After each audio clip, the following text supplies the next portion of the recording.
வணக்கம் பிரதர். வணக்கம். ஒரு 45 இயர்ஸ் ஒருத்தருக்கு ஆகுது. அவர் வந்து அவருடைய ரிட்டையர்மெண்ட்டுக்காக பிளான் பண்ணுறாரு. அவரோட 10 இயர்ஸ் வந்து நான் எஸ்ஐபி போடுறதுக்கு தயாராக இருக்கேன், ஆனால் என்னுடைய ரிட்டையர்மெண்ட் கார்பஸ் அப்படின்றது 1 crore இருக்கணும் அப்படின்றது தான் அவருடைய அதிகபட்ச எதிர்பார்ப்பு. கண்டிப்பாக அவர் மாதம் எவ்வளோ கட்டணும் எஸ்ஐபி அப்படின்றத அவருடைய கேள்வி. அவர் மாதம் எவ்வளோ எஸ்ஐபி கட்டணும்? ஸோ 45 இயர்ஸ் இப்போ ஆல்ரெடி ஏஜ் ஆயிருக்கு அப்படின்னா நெக்ஸ்ட்டு 10 இயர்ஸில் உங்களுக்கு 1 crore வேணும்னா you can do 25,000 step up SIP. So அது எப்படி இருக்கும்னா நீங்கள் எவ்ரி மந்த் 25,000 இன்வெஸ்ட் பண்ணுறீங்க and every year you are increasing it by 10%.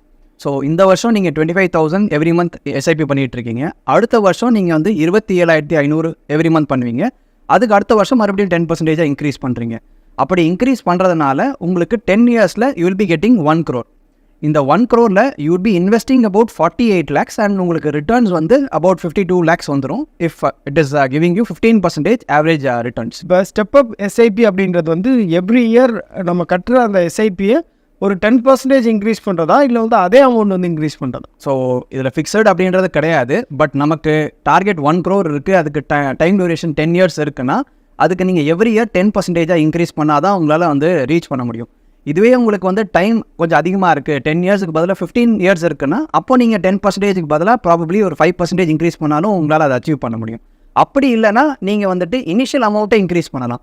For example நீங்கள் 25,000க்கு பதிலாக நீங்கள் 35,000 இன்வெஸ்ட் பண்ணுறீங்கன்னா அப்போ நீங்கள் வந்து ஸ்டெப் அப் பண்ணாமலே கூட பண்ணலாம். அப்படி இல்லை ஸ்டெப் அப் கொஞ்சம் கம்மியாக பண்ணலாம். So it all depends upon how much you want to invest today and எவ்வளோ உங்களால் எவ்ரி இயர் இன்க்ரீஸ் பண்ண முடியும்ன்றதை பொறுத்து தான் இருக்குது. பட் 10 years அப்படின்றதுனால நீங்கள் வந்துட்டு கொஞ்சம் அதிகமாக இன்வெஸ்ட் பண்ணுற மாதிரி தான் இருக்கும். இந்த லாங்கர் தி எஸ்ஐபி சக்ஸஸ் ரேட் அப்படின்றது அதிகமாக இருக்கும் அப்படின்றது சொல்கிறீங்க. ஸோ லாங்கர் தி டியூரேஷன் சக்ஸஸ் அதிகமாக இருக்கும். ஏன்னா வந்துட்டு நம்ம ஷார்ட் டேர்மில் பண்ணும்போது நம்ம இன்வெஸ்ட் பண்ணுறது தான் அதிகமாக இருக்கும், ரிட்டர்ன்ஸ் வந்துட்டு காம்பவுண்ட் கொஞ்சம் கம்மியாக தான் ஆகும். நீங்கள் 10 yearsக்கு மேலே போகும்போது தான் உங்களுக்கு வந்துட்டு காம்பவுண்டிங் இன்னும் பெட்டராக ஒர்க் ஆகும். ஸோ நீங்கள் 15 years 20 years 25 years அந்த மாதிரி பார்க்கும்போது தான் உங்களுக்கு எவ்ரி 5 yearsல வந்துட்டு உங்கள் ரிட்டர்ன்ஸ் வந்துட்டு ரொம்ப ஃபாஸ்ட்டாக ரொம்ப வேகமாக வந்துட்டு வளர்ந்துக்கிட்டே போகும். ஸோ 10 yearsன்றது ரொம்ப மினிமம் டியூரேஷன் தான். அதை தாண்டி போகும்போது தான் ரியல் காம்பவுண்டிங்கோட மேஜிக் உங்களால் பார்க்க முடியும். ஒரு 1 crore கார்பஸ் சேர்க்கறதுக்கு நீங்கள் வந்து 10 yearsக்கு எஸ்ஐபியாக வந்து நீங்கள் 25,000 போடணும். அது ப்ளஸ் வந்து எவ்ரி இயர் வந்து ஸ்டெப் அப் எஸ்ஐபியாக 10% நீங்கள் ஆட் பண்ணலாம். அப்படி ஆட் பண்ணீங்க அப்படின்னா 1 crore அப்படின்றது 10 yearsல பாசிபிள் அப்படின்றது சொல்கிறீங்க. ஆமாம். குறிப்பாக நம்ம வந்து 48 lakhs வந்து இன்வெஸ்ட் பண்ணியிருப்போம். 52 lakhs ப்ளஸ் வந்து நமக்கு வந்து கார்பஸாக கிடச்சிருக்கும் அப்படின்றது உங்களுடைய இதாக இருக்குது. கரெக்ட். இப்போ எஸ்ஐபி அப்படின்றது நம்ம எந்த ஃபண்டில் போடணும் அப்படின்ற கேள்வி இருக்குது. இப்போ நார்மலாக வந்து நிஃப்டி 50ல் போட்டாலே நமக்கு வந்து இந்த நீங்கள் சொன்ன அந்த 1 crore அப்படின்றது வந்துருமா, இல்லை வந்து ஸ்பெசிஃபிக்கான ஃபண்ட் ஏதாவது இருக்கா? ஸோ நிஃப்டி 50ல் மட்டும் போட்டால் பத்தாது. ஸோ உங்களோட இன்வெஸ்ட்மெண்ட் ஹாரிசான் 10 years இருக்கும்போது நீங்கள் நிஃப்டி 50யை தாண்டி மற்ற ஃபண்ட்ஸ்லையும் இன்வெஸ்ட் பண்ணலாம். ஸோ இப்போ இவரோட கேஸில் இப்போ 45 years ஆல்ரெடி ஏஜ் ஆயிடுச்சு அப்படின்னா அவர் நிஃப்டி 50ல் வந்துட்டு 1 part. ஸோ 25,000ல் மேபி ஒரு 10,000 வந்து அவர் நிஃப்டி 50ல் இன்வெஸ்ட் பண்ணலாம், ஒரு 10,000 வந்து ஒரு மல்டி கேப்பில் இன்வெஸ்ட் பண்ணலாம் அண்ட் ரிமைனிங் 5,000 வந்து ஒரு ஸ்மால் கேப்பில் வந்து அவர் இன்வெஸ்ட் பண்ணலாம். ஸோ அப்படி இருக்கும்போது என்ன ஆகும்னா அவருக்கு வந்துட்டு large cap, small cap and mid கேப்லேயும் எக்ஸ்போஜர் கிடைக்கும். அவரோட இன்வெஸ்ட்மெண்ட் வந்து கொஞ்சம் டைவர்சிஃபைடாக இருக்குது. அப்படி இருக்கும்போது தான் அவருக்கு வந்துட்டு இந்த 15% ரிட்டர்ன்ஸ் எக்ஸ்பெக்ட் பண்ணுறது வந்துட்டு கொஞ்சம் வேலிடாக இருக்கும். ஸோ கொஞ்சம் டைவர்சிஃபை பண்ணி இன்வெஸ்ட் பண்ணால் தான் ரியாலிட்டியில் இதை கொஞ்சம் அச்சீவ் பண்ணுறதுக்கு சான்சஸ் அதிகமாக இருக்கும். வெறும் நிஃப்டி 50ல் இன்வெஸ்ட் பண்ணும்போது சேஃப்டி கொஞ்சம் அதிகமாக இருக்கும். பட் ப்ராபப்ளி நமக்கு அந்த 1 crore 10 years ரீச் ஆகிறது கொஞ்சம் கஷ்டமாக இருக்கிறதுக்கு வாய்ப்பு இருக்குது. இப்போ செபி வந்து இந்தியன் கம்பெனிஸும் ஒரு 3 வகையாக பிரிக்கிறாங்க, small cap, mid cap, large cap அப்படின்னு சொல்லிட்டு. இப்போ நம்ம வந்து நிஃப்டி 50 மிட் கேப்லாம் சொல்கிறோம்ல, இப்போ பார்க்கக்கூடிய வியூவர்ஸ்க்கு வந்து என்ன சொல்கிறாங்க, நிஃப்டி 50னா என்னது, மிட் கேப்னா என்னது அப்படின்ற கன்ஃபியூஷன் இருக்கும். ஸோ இதுக்குமே நீங்கள் வந்து ஆன்சர் பண்ணணும். அதே மாதிரி நிஃப்டி 50க்கும் நிஃப்டி மிட் கேப் 150க்கும் என்ன டிஃப்ரென்ஸ்? ஸோ இந்தியாவில் வந்துட்டு ஸ்டாக் எக்ஸ்சேஞ்சை செபி வந்துட்டு 3 இம்பார்ட்டன்ட் கேட்டகரிஸாக கிளாஸிஃபை பண்ணியிருக்காங்க based upon the market cap. So இந்தியாவோட டாப் 100 கம்பெனிஸ் லிஸ்ட்டாக இருக்கிற கம்பெனிஸோட மார்க்கெட் கேப்பில் இருக்க கம்பெனிஸ் தான் டாப் 100ல் இருக்கிறது லார்ஜ் கேப். அந்த டாப் 100ல் திருப்பியும் டாப் 50 இருக்கிறது தான் it's part of Nifty 50. So national stock எக்ஸ்சேஞ்சில் லிஸ்ட்டாக இருக்கக்கூடிய டாப் 50 கம்பெனிஸ் தான் நிஃப்டி 50யோட இண்டெக்ஸில் இருக்கும். அதுக்கு அடுத்த 50 இருக்கிறது நிஃப்டி நெக்ஸ்ட் 50 இல்லை லார்ஜ் கேப் அப்படின்னு சொல்லும்போது நிஃப்டி 100 அப்படின்னு சொல்லுவாங்க. ஸோ ஃபஸ்ட்டு 100 கம்பெனிஸ் தான் லார்ஜ் கேப். 101லேருந்து 250 அந்த கம்பெனிஸ் எல்லாமே வந்துட்டு மிட் கேப்பில் வரும். ஸோ இதோட ரேஞ்ச் வந்துட்டு it is between large cap and small cap, ரெண்டுத்துக்கும் நடுவில் இருக்கிறது mid cap. So mid cap index சொல்லுவாங்க. ஸோ அந்த இண்டெக்ஸில் வந்துட்டு 150 கம்பெனிஸ் இருக்கும். அதை தாண்டி இருக்கக்கூடிய கம்பெனிஸ் வந்துட்டு ஸ்மால் கேப்பில் தான் சேர்ப்பாங்க. So beyond 250. So order wise பார்க்கும்போது 250க்கு மேலே இருக்கக்கூடிய கம்பெனிஸ் எல்லாமே வந்துட்டு ஸ்மால் கேப் கம்பெனிஸ் தான். ஸோ ஸ்மால் கேப் ஸ்டாக்ஸ்னு சொல்லுவாங்க.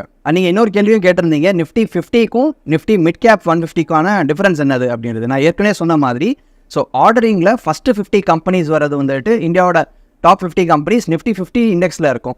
அண்ட் மிட் கேப்பில் வந்து 150 கம்பெனிஸ் இருக்கும். So all those mid cap companies would be part of Nifty mid cap 150 index. So இந்த டாப் 50 கம்பெனிஸ் ஒரு பக்கமும் another 150 கம்பெனிஸ் இன்னொரு இண்டெக்ஸில் இருக்கும்.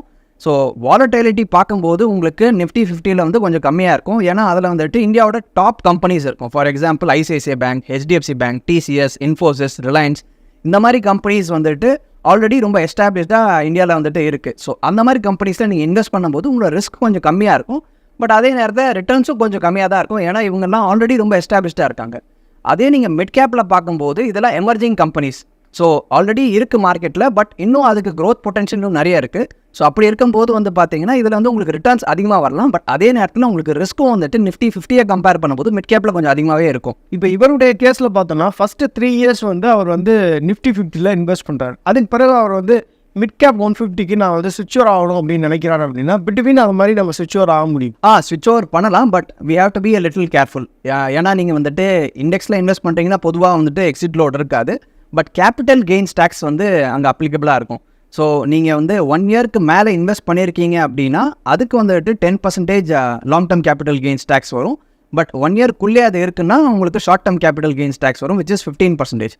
இப்போது அவர் 3 இயர்ஸ் வரைக்கும் எஸ்ஐபி பண்ணுறாரு. எவ்ரி மந்த் சப்போஸ் 10,000 பண்ணிகிட்டு இருக்காருன்னா ஃபஸ்ட்டு 2 இயர்ஸில் அவர் போட்டிருந்த எஸ்ஐபிஸ் எல்லாத்துக்குமே வந்துட்டு 1 இயருக்கு மேலே ஆகிடும் நீங்கள் 3rd இயர் விட்ரா பண்ணும்போது.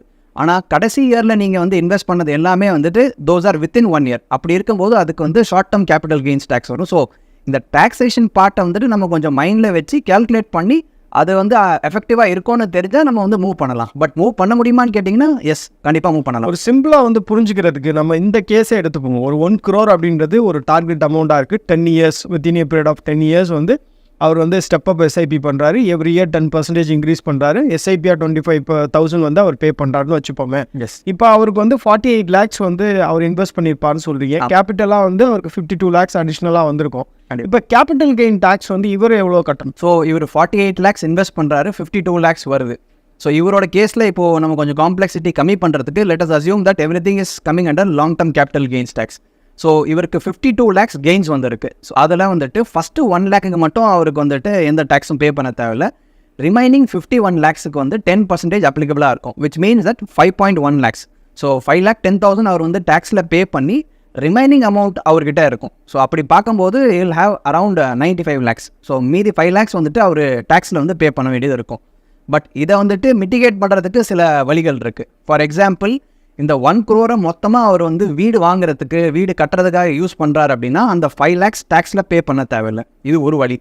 அப்படி இல்லைன்னா டேக்ஸ் ஹார்வெஸ்டிங் பண்ணலாம். அது பண்ணும்போது அகைன் நீங்கள் வந்துட்டு ப்ராபப்ளி டேக்ஸ் இன்னும் கொஞ்சம் கம்மியாக பே பண்ணுங்க. அது என்ன டேக்ஸ் ஹார்வெஸ்டிங்? டேக்ஸ் ஹார்வெஸ்டிங்கில் என்னதுன்னா எவ்ரி இயர் உங்களுக்கு 1 lakh வரைக்கும் கேபிட்டல் கெயின்ஸ், அதாவது லாங் டேர்ம் கேபிட்டல் கெயின்ஸுக்கு வந்து எக்ஸம்ஷன் கிடைக்கும்.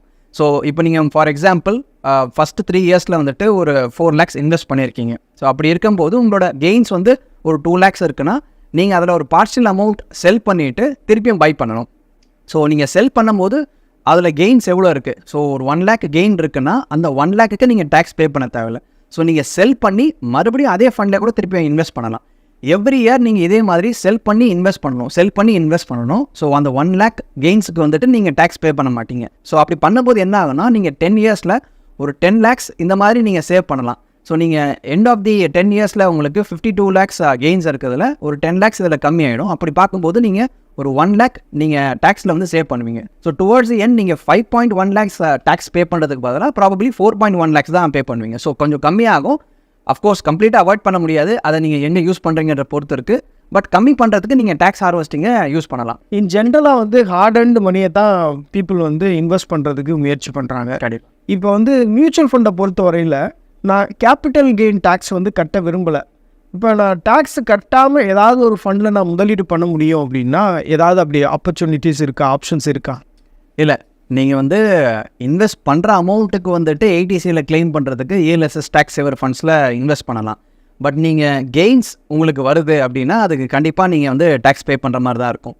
அதை அவாய்ட் பண்ணுறதுக்கு ஒரு சில ஆப்ஷன்ஸ் இருக்குது. நான் உங்களுக்கு ஏற்கனவே சொன்ன மாதிரி நீங்கள் வந்துட்டு வீடு வாங்குறீங்க, ஸோ கன்ஸ்ட்ரக்ட் பண்ணுறீங்க, இல்லை வந்து கட்டின வீடை வந்து வாங்குறீங்க, அதுக்கு வந்துட்டு நீங்கள் வந்து லெவரேஜ் பண்ணிக்கலாம். அப்படி இல்லைன்னா ஒரு சில பாண்ட்ஸ் இருக்கும். ஸோ அந்த பாண்ட்ஸில் வந்துட்டு நீங்கள் இன்வெஸ்ட் பண்ணால் நீங்கள் அகெயின் இந்த டேக்ஸை வந்துட்டு பே பண்ண தேவையில்லை. பட் அதில் லாக்இன் இருக்கும். So most of the bonds அதில் வந்துட்டு 5 years லாக்இன் இருக்கும். அண்ட் அதோட இன்ட்ரெஸ்ட் ரேட்டும் 5.4%, 5.6% அந்த ரேஞ்சில் தான் இருக்கும். ஸோ அந்த மாதிரி கவர்மெண்ட் பாண்ட்ஸில் நீங்கள் வந்து இன்வெஸ்ட் பண்ணும்போது again you will not be paying tax. But அதுக்கு அந்த லாக்இன் இருக்கும். ஸோ 5 years வரைக்கும் மினிமம் லாக்இன் இருக்கும். அந்த லாக்இன் வரைக்கும் நீங்கள் வெயிட் பண்ண வேண்டியது இருக்கும். இல்லைன்னா நீங்கள் வீடு வாங்கலாம். இந்த 2 ஆப்ஷன் தான் இருக்கும். அப்படி இல்லைன்னா நீங்கள் கண்டிப்பாக டேக்ஸ் பே பண்ணுற மாதிரி தான் இருக்கும். அண்ட் அகெயின் ஈக்விட்டி மியூச்சுவல் ஃபண்ட்ஸை பொறுத்த வரைக்கும் உங்களோட டேக்ஸ் ஸ்லாபுக்கு அதுக்கும் சம்மந்தமே இல்லை. நீங்கள் ஆல்ரெடி 30% டேக்ஸ் ஸ்லாபில் இருந்தாலும் உங்களுக்கு அதே 10% long term capital gains tax and 15% short term capital gains tax தான் வரும். இல்லை நீங்கள் இது வரைக்கும் இன்கம் டேக்ஸே கட்டலைனாலும் ஸ்டில் உங்களோட கேபிட்டல் கெயின்ஸ் டேக்ஸ் ஸ்லாப் வந்துட்டு ஒரே மாதிரி தான் இருக்கும். இப்போ பேங்க்லாம் பார்த்தோம் அப்படின்னா சீனியர் சிட்டிசன்ஸுக்கு நிறைய ஆஃபர்ஸ் எல்லாம் கொடுக்குறாங்க. இங்கே எல்லாம் நீங்கள் இன்வெஸ்ட் பண்ணிங்கன்னா இவ்வளோ ரிட்டர்ன்ஸ் தர்றோம் அப்படின்லாம் சொல்கிறாங்க. அதே மாதிரி மியூச்சுவல் ஃபண்டில் வந்து சீனியர் சிட்டிசன்ஸுக்கு ஏதாவது இன்வெஸ்ட் பண்ணணும்னு நினைக்கிறாங்கன்னா அவங்களுக்கு என்ன ஆப்ஷன்ஸ் எல்லாம் இருக்குது? சீனியர் சிட்டிசன்ஸ் இன்வெஸ்ட் பண்ணணும்னு நினைக்கிறவங்க வந்துட்டு ஹைப்ரிட் ஃபண்ட்ஸை எக்ஸ்ப்ளோர் பண்ணி பார்க்கலாம். ஸோ ஹைப்ரிட் ஃபண்ட்ஸில் என்ன இருக்குன்னா மொத்தமாக வந்துட்டு ஸ்டாக் மார்க்கெட்டில் ஈக்விட்டியோட இன்வெஸ்ட் பண்ணுறதுக்கு பதிலாக ஒரு பார்ட் ஈக்விட்டிலையும் இன்னொரு பார்ட் டெட்டில் இன்வெஸ்ட் பண்ணுவாங்க. So for example balanced advantage fund, பேஃப்னு சொல்லுவாங்க. ஸோ அந்த ஃபண்டில் வந்து பார்த்தீங்கன்னா ஒரு 65% உங்களுக்கு ஈக்விட்டியில் இன்வெஸ்ட் பண்ணுவாங்க, ஒரு 30-35% உங்களுக்கு டெட்டில் இன்வெஸ்ட் பண்ணுவாங்க. அதே மாதிரி மல்டி அசட் ஃபண்டுன்னு இருக்குது. ஸோ இந்த ஃபண்டில் வந்து பார்த்தீங்கன்னா ஈக்விட்டியில் இன்வெஸ்ட் பண்ணுவாங்க, கமாடிட்டிஸ் கோல்டு சில்வரில் இன்வெஸ்ட் பண்ணுவாங்க, ரியல் எஸ்டேட் அப்படின்றது ஸ்டாக் மார்க்கெட். ஆமாம். ஸோ மல்டி அசட் ஃபண்டில் உங்களுக்கு equity, debt, gold, silver, real estate இந்த மாதிரி மல்டிபிள் டிஃப்ரெண்ட் அசட் கிளாஸஸில் இன்வெஸ்ட் பண்ணுறதுக்கான ஆப்பர்ச்சுனிட்டி கிடைக்கும். அப்படி இருக்கும்போது என்ன ஆகும்னா உங்களோட ரிஸ்க் ஃபேக்டர் இன்னும் நல்லா கம்மியாயிடும் அண்ட் உங்களுக்கு ரிட்டர்ன்ஸ் உங்களுக்கு ஃபிக்ஸட் டெபாசிட் விட கொஞ்சம் பெட்டராக வரும். இந்த பேலன்ஸ்டு அட்வான்டேஜ் ஃபண்டுன்றது எப்படி டிசைன் பண்ணியிருப்பாங்க? எப்படி அதில் என்னென்ன கம்பெனிஸ் எல்லாம் வரும்? ஸோ அதில் வந்து பார்த்தீங்கன்னா ப்ரொடாமினென்ட்லி லார்ஜ் கேப் ஃபண்ட்ஸில் தான் இன்வெஸ்ட் பண்ணுவாங்க. ஏன்னா அதில் வந்து சேஃப்டி ஃபேக்டர் தான் கொஞ்சம் முக்கியமாக வந்து அவங்க கன்சிடர் பண்ணுவாங்க. ஸோ அந்த மாதிரி லார்ஜ் கேப் ஃபண்ட்ஸில் இன்வெஸ்ட் பண்ணுறதுனால அதுவும் கொஞ்சம் ரிஸ்க் கம்மியாக இருக்கும். ஆனால் ஏற்கனவே சொன்ன மாதிரி மொத்தம் 100% ஸ்டாக் மார்க்கெட்டில் இன்வெஸ்ட் பண்ணாமல் 65% இல்லை சில ஃபண்ட்ஸில் அதை விட இன்னும் கம்மியாக கூட இன்வெஸ்ட் பண்ணுவாங்க. ஸோ அந்த மாதிரி இன்வெஸ்ட் பண்ணும்போது என்ன ஆகும்னா உங்களுக்கு ஈக்விட்டியில் இன்வெஸ்ட் பண்ணுறதுனால ரிட்டர்ன்ஸ் கொஞ்சம் பெட்டராக இருக்கும். பட் அதே நேரத்தில் டெட்லையும் இன்வெஸ்ட் பண்ணுறதுனால உங்களோட ரிஸ்க்கும் கொஞ்சம் கம்மியாகும். ஸோ மார்க்கெட் கீழே இறங்கினாலும் பேலன்ஸ் அட்வான்டேஜ் ஃபண்ட்ஸ்லாம் உங்களுக்கு இம்பாக்ட் கொஞ்சம் கம்மியாக இருக்கும். மார்க்கெட் 10% விடுதுன்னா ப்ராபபிளி இது அதை விட கொஞ்சம் கம்மியாகவே விழும். ஏன்னா மொத்த காசுமே வந்துட்டு ஈக்விட்டியில் இன்வெஸ்ட் பண்ணலைன்றதுனால. அதை தாண்டி இன்னும் சில ஃபண்ட்ஸ்லாம் இருக்குது, like conservative hybrid, aggressive hybrid. So இந்த மாதிரி ஹைப்ரிட் ஃபண்ட்ஸ் வந்துட்டு லோ ரிஸ்க் டேக்கர்ஸ், ஸோ வயசு அதிகமாக இருக்குது, 55-60 கிட்ட இருக்குது, அவங்க இல்லை இப்போ தான் புதுசாக வந்து இன்வெஸ்ட் பண்ண ஸ்டார்ட் பண்ணுறாங்கன்னா அவங்க Nifty 50 இன்வெஸ்ட் பண்ணலாம். அப்படி இல்லைன்னா இந்த மாதிரி ஹைப்ரிட் ஃபண்ட்ஸ்லையும் வந்து இன்வெஸ்ட் பண்ண ட்ரை பண்ணலாம். Thank you brother.